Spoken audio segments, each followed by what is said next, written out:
Hey everyone, welcome back to Hanging with Uncle. I'm Gene, and thanks for the past couple of days off. I played golf yesterday. I'm just kind of taking it slow. So, like I said, I've finished this project that I've been working on for several months, and I was just kind of taking a step back from like hard charging. So, let's get into the topic of today, which is Palestine. With all the talk in the news today about Epstein, Trump, let's focus on something important and what we really should be paying attention to if we want to create a more humane society in the world. And France is now the latest country to come out in recognition of Palestine being their own sovereign state. And I want to say that makes 147 countries out of 193 or something like that in the world at the UN that have this belief that Palestine should be recognized as a free state. But one person stands in the way of that, and that's Benjamin Netanyahu. Why? Because he wants to control by fear. And keeping the people afraid is what's keeping him in power when peace would unseat him very quickly. Now, the closest that we've had to a two-state solution is when Yitzhak Rabin was prime minister of Israel. And Netanyahu, who was not in power at the time, but was leading the charge against the two-state solution,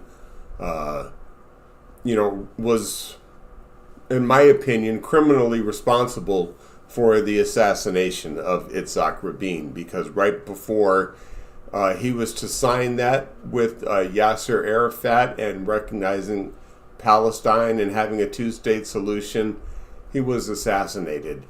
And it's got Netanyahu's fingerprints all over it. So what does that say about the rest of the world that does not recognize Palestine, especially the United States?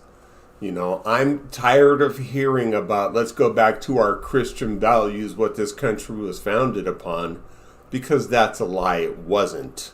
If you want to go back to that, then the United States would also be on that list of countries in the world that recognize Palestine as its own sovereign state. But again, it's Netanyahu, the leader of Israel, who will not sign that document. And as long as he keeps things stirring up in the Gaza Strip and in the West Bank, he can keep claiming victimhood and keep himself in power when he doesn't need to be. We can live in peace and harmony. A majority of the world want it. I support it. So, again, I think that it's going to be up to the people of Israel to get tired of the violence and the conflict and the constant rocket shelling by just agreeing to a peaceful two-state solution and having diplomatic dialogue. That's what normal countries do around the world. That's what the UN is for. But again, the problem, and this is how you create your own enemy, it's how World War II was started after World War I, after the Treaty of Versailles. When World War I was ended, Great Britain, France, and the United States decided the fate of Germany without having Germany at the seat of the table. And as a result of that, we had Adolf Hitler and the rise of Germany in World War II. So history gives us the example of what to do and what not to do. And I think it's clear, in my opinion anyway, that the United States should get on board with recognizing Palestine. I would love to know what your thoughts are on the issue. Please leave them in the comments section below. And don't forget to hit the subscribe, like, and notification button. So, just let's treat each other the way you want to be treated. For example, if you want people to recognize the United States as its own sovereign state, Why not recognize Palestine? Let's get Netanyahu out of here and have peace in the Middle